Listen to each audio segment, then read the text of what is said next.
अस्सलामुअलैकुम एंड जय हिंद एवरीवन। हाजिर हूं मैं आपके सामने अपना चैनल बिना बटन का रेडियो और अपनी किताब आदाब मोहब्बत का एक नया एपिसोड लेकर के, एपिसोड नंबर 14। और हमने पिछले एपिसोड में बात की थी कि माहिरा और अदीरा के भाई की शादी होने वाली थी। लड़के ने खुद लड़की पसंद की थी और अपने माँ बाप को बताया था कि मुझे इससे शादी करनी है। माँ बाप ने एजुकेटेड फैमिली की लड़की को देख करके शादी के लिए राजी हो गए और अदीरा और माहिरा को उसकी मम्मा ने फोन किया था कि अब आ जाओ, भाई की शादी है। आगे देखते हैं शादी में क्या होता है। सभी ये खबर सुनकर बहुत खुश होते हैं। माहिरा और विवान मार्च एंड में फिस्कल ईयर खत्म होने की वजह से वर्कलोड की टेंशन में थे। पर अदीरा सबको कॉल करके कहती है, मैंने माँ बाबा से बात की है कि शादी की डेट 15 अप्रैल की रखेंगे, जिससे मार्च एंड वाला तुम तीनों का प्रॉब्लम सॉल्व हो जाएगा। तुम तीनों मतलब माहिरा, विवान और वीर, ये तीनों वर्किंग थे। तो मार्च एंड में सभी के बिजनेस में फिस्कल ईयर खत्म होने का होता है। तो सारा जो ऑडिटिंग और सीए से रिलेटेड, बिजनेस एनालिसिस से रिलेटेड जो भी चीज होता है वो सब मार्च एंड में होता है। तो काम बहुत बड़ा होता है उस वक्त। तो अदीरा क्योंकि होम मेकर थी और उसका बिजनेस घर से चल रहा था, तो उसका बिजनेस बहुत लार्ज स्केल पे नहीं था। उसका बिजनेस बस उतने ही स्केल पे था जितना कि वो अपना खुद का फाइनेंशियल, जो पर्सनल फाइनेंशियल टारगेट होता है वो पूरा कर सके। तो वो थोड़ी रिलैक्स थी।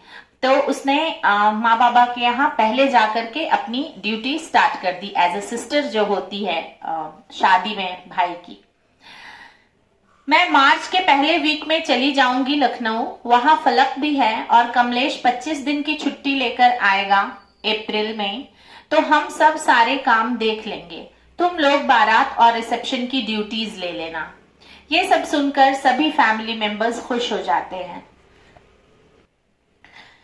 माँ बाबा को एक वॉलंटियर की जरूरत थी शादी का इंतजाम करने के लिए। माहिरा और कमलेश को इस समय एक समझदार बहन की जरूरत थी। वीर और विवान को उनके ऑफिस मैटर्स समझने वाले फैमिली मेंबर्स ऐसे वक्त पर चाहिए थे। अदीरा को समझने वाले सास ससुर चाहिए थे ऐसे वक्त पर। सबने एक दूसरे को समझा और अपनी जिम्मेदारियां लेने के लिए रेडी हो गए। तो सब अपनी अपनी जगह से वॉलंटियरशिप कर ही रहे थे।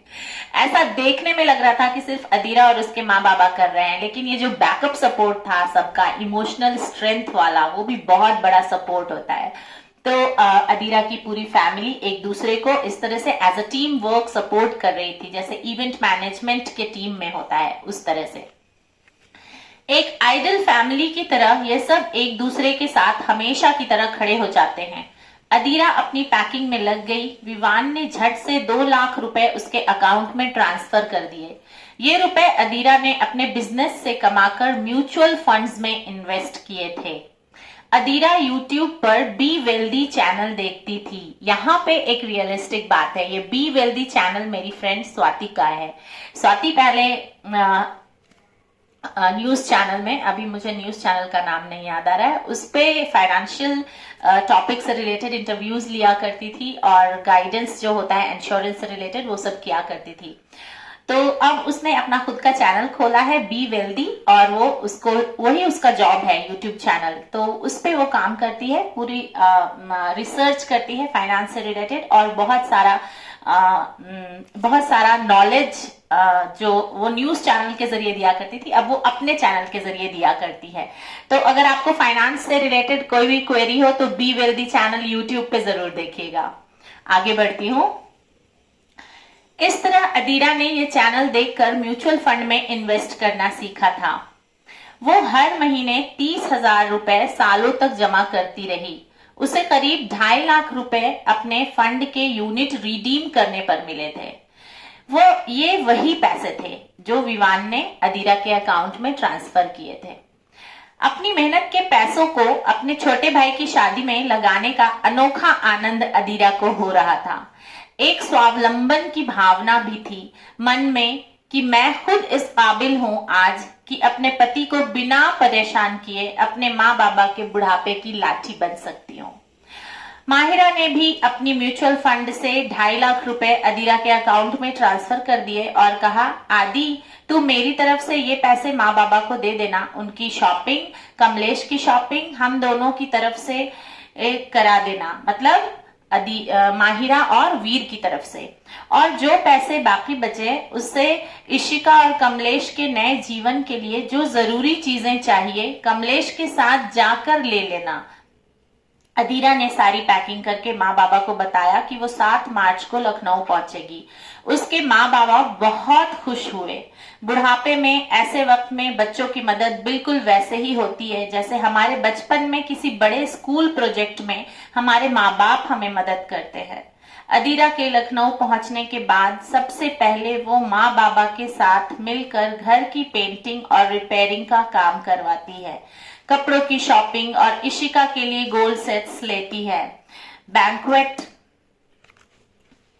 टेंट की प्री बुकिंग अमाउंट देना, डीजे, डेकोरेटर्स और केटरर्स की प्री बुकिंग अमाउंट देना, बारात के लिए वॉल्वो बस बुक करना, घर पर ठहरने वाले सगे संबंधियों के लिए गद्दे और तकिए की बुकिंग और एक कुक का इंतजाम करना, ये सब अदीरा ने माँ बाबा के साथ मिलकर कर लिया। दुल्हन के कपड़ों की शॉपिंग के लिए उसने अपने फंड के पैसे इशिका के अकाउंट में ट्रांसफर कर दिए। सारी बुकिंग अमाउंट उसने माहिरा के दिए हुए पैसों से किए, मतलब 2.5 लाख रुपया उसके पास था तो उसने उस पैसे से इशिका के पसंद के सारे कपड़े जो शादी में लड़के वालों की तरफ से दिए जाते हैं उसका पैसा दिया, और माहिरा के का हिस्से का जो 2.5 लाख रुपया था वो उसने बुकिंग्स के लिए दे दिए, वॉल्वो, हॉल और टेंट और बाकी चीज की जो प्री बुकिंग अमाउंट था वो दे दिया। और जो गोल्ड सेट लेने की बात हुई थी तो वो उनके माँ बाबा के पैसों से हुआ, क्योंकि 5 लाख में क्या क्या चीजें होंगी तो उस हिसाब से।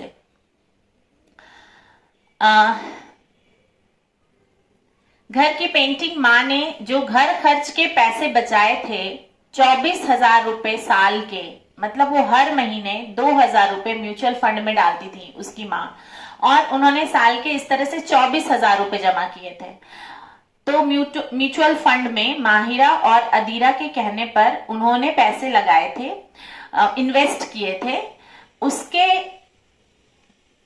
जो पॉइंट्स थे वो रिडीम हुए और उस पैसे से उन्होंने घर की पेंटिंग करवाई थी। सबकी समझदारी और सूझबूझ से घर का यह बड़ा प्रोजेक्ट यानी उसके भाई की शादी अच्छे से होने जा रहा था। अमर जी के पीएफ के पैसे उन्होंने सोचा था कि बारात और रिसेप्शन के खर्चे के लिए निकालेंगे, पर बहनों को इस तरह रिस्पॉन्सिबल होते देख कमलेश ने बारात का पूरा खर्चा खुद ले लिया और रिसेप्शन एक ही बार करेंगे जिसमें दोनों परिवार के परिजन शामिल हो जाएंगे। इशिका ने ऐसा प्रपोजल रखा, उसने बताया, कमलेश ने ऐसा अपने बाबा को बताया। रही बात दहेज की या तिलक में चढ़ाए गए गहनों की, तो कमलेश ने और इशिका ने इसे लेने और देने से मना कर दिया। ओवरऑल आप इस शादी में बदलते हुए भारतीय शिक्षित वर्ग की सोच को सच होते हुए देख सकते हैं। अभी मैं आपको बताऊं यहाँ पे कि ये तो किताब मैंने बहुत पहले लिखी है, जब कोरोना हुआ था तब लिखा मैंने, 2019 की किताब है मेरी ये। तो मैंने अभी हाल ही में मैं एक एंगेजमेंट सेरेमनी में गई थी जहां पे मेरे एक जानने वाले भाई है, छोटे हैं हम लोगों से 10 साल, तो उनकी शादी की एंगेजमेंट होने वाली है, दो वो भी इंजीनियर हैं और उनकी वाइफ भी इंजीनियर है।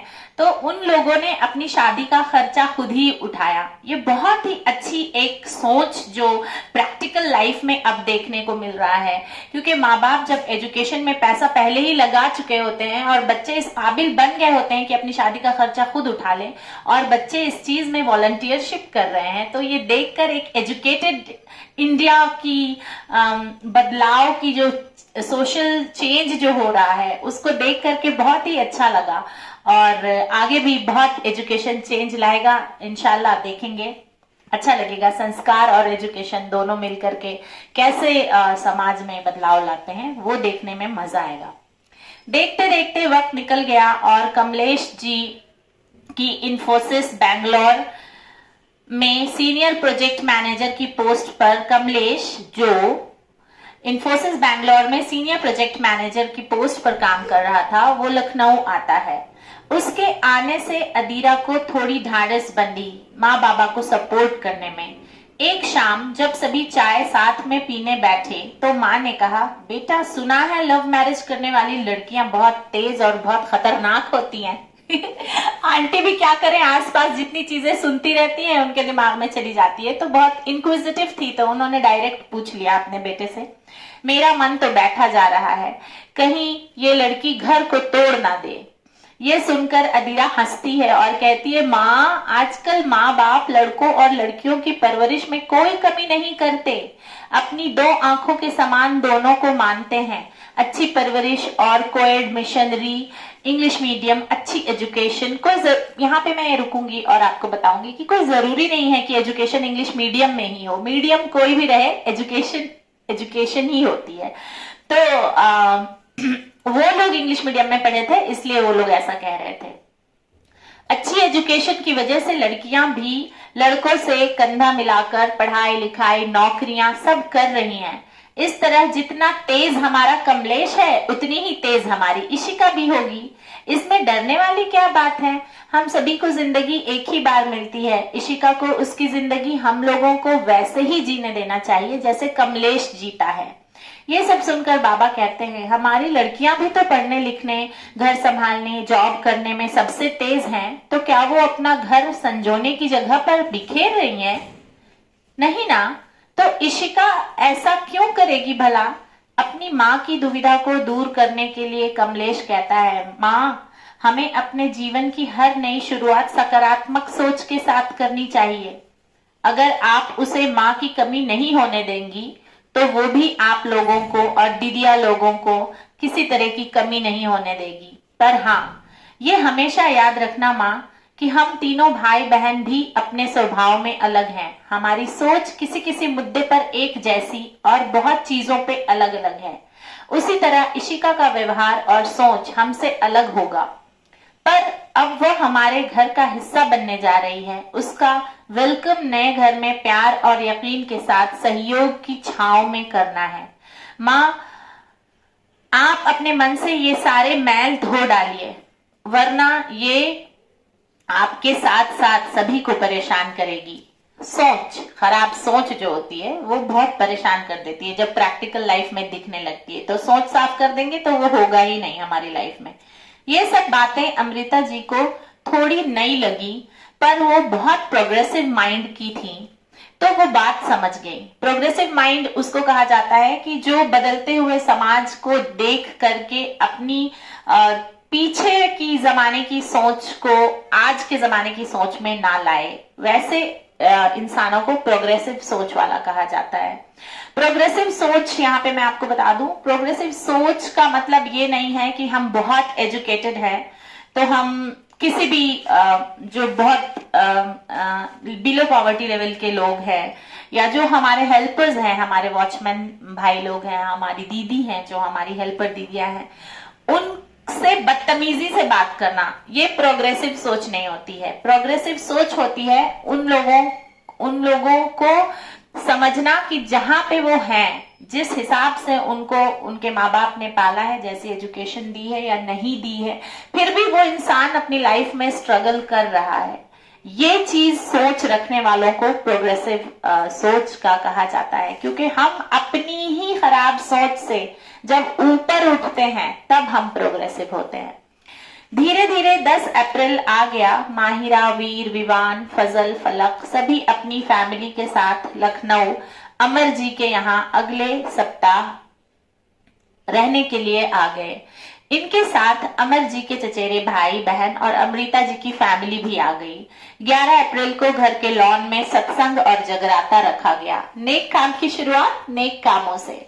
तो अलग अलग मजहब से रिलेटेड कुछ नेक काम होते हैं शादी के पहले, तो ये इन लोगों के यहाँ जगराता रखा गया। ये लोग यूपी के एक पंडित फैमिली को बिलोंग करते हैं। सभी यूपी के सिंह हैं ये लोग, ठाकुर फैमिली को बिलोंग करते हैं। I am so sorry. सभी लॉन में सज धज कर आए। दम भर सबने डीजे पे डांस किया। ठाकुर फैमिली में बहुत कॉमन है ये डीजे डांस, शादी के पहले सारे रिलेटिव्स के सामने करना। डिनर से पहले अदीरा का एक सरप्राइज सोलो सिंगिंग परफॉर्मेंस हुआ। अदीरा और माहिरा के साथ साथ उनकी दोस्त फलक भी गाना अच्छा गा लेती थी। अपने अपने कॉलेज के इवेंट्स में अक्सर गाना गाया करते थे ये तीनों। ये उनकी स्ट्रेस बस्टर हॉबी थी। आज की परफॉर्मेंस ऊपर वाले का शुक्र अदा करने के लिए थी। उसके गीत के बोल कुछ इस तरह थे। और तीनों फ्रेंड्स ने, फैमिली इवेंट था, सारे फैमिली के ही लोग थे, तो उनके सामने उन्होंने ये गीत, रिश्तों से रिलेटेड एक गीत जो था वो गाया। उसके बोल सुनिएगा कैसे है। एक जिंदगी तूने बनाई है, एक जिंदगी हमने बनाई है, एक जिंदगी तूने दिखाई है, एक जिंदगी हमने बनाई है। ये जो कहा जा रहा है वो पेरेंट्स को भी कहा जा रहा है और ऊपर वाले को भी शुक्र अदा करके कहा जा रहा है कि एक रास्ता जिंदगी का आपने दिखाया और उस रास्ते पे चल के हमने क्या बनाया, उससे रिलेटेड ये सॉन्ग है। दोनों में फर्क कोई नहीं है, दोनों ही हमने निभाई है, एक जिंदगी तूने दिखाई है, एक जिंदगी हमने बनाई है।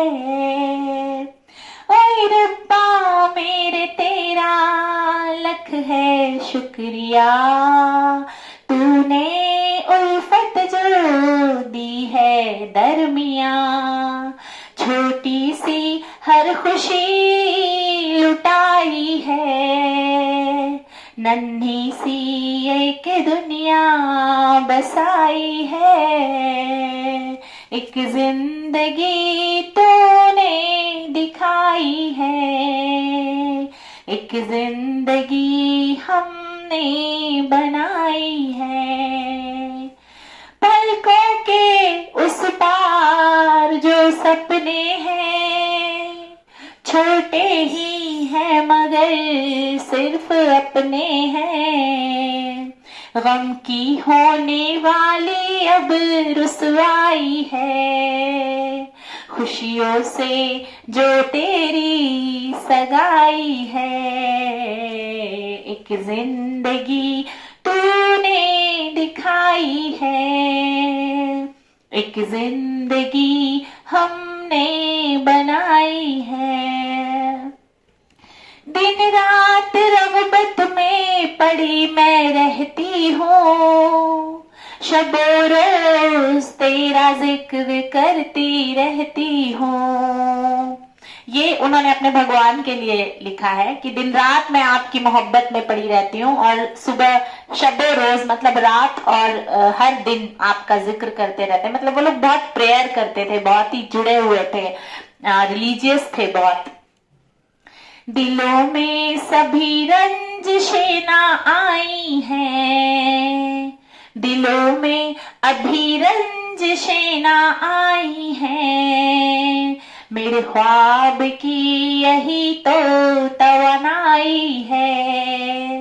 कह रही हैं कि जो हम प्रेयर करते हैं उसमें इतना पावर है कि हम हमारी सारी फैमिली मेंबर्स जो बैठे हैं शादी के लिए लॉन में सेलिब्रेशन कर रहे हैं, जगराता कर रहे हैं, उन लोगों, इन सब के दिलों में रंजिश नहीं आई है। तो ये ही एक रिश्ते का बहुत बड़ा ख्वाब होता है कि हम रिश्ता निभाए बिना रंजिशों के साथ। तो उसको एक्सप्लेन करती हैं वो तीनों। कल क्या होगा हमने नहीं सोचा है, हर फैसला बस तुझ पे ही छोड़ा है, तूने ही हर राह दिखाई है, शम्मा तो परवाने की बनाई है। वो अपने इस स्टैंजा से मैसेज दे रही है कि आज में जीना सीखना है। कल क्या हुआ था वो हमारे कंट्रोल में नहीं है, उसको हम बदल नहीं सकते। और कल क्या होगा वो भी हमारे कंट्रोल में नहीं है, वो तो ऊपर वाला जानता है क्या होगा, हमें तो पता ही नहीं है। तो हमें बस अभी आज में जीना है और सब कुछ अच्छे तरीके से करना है। रिजल्ट क्या होगा वो ऊपर वाला देगा।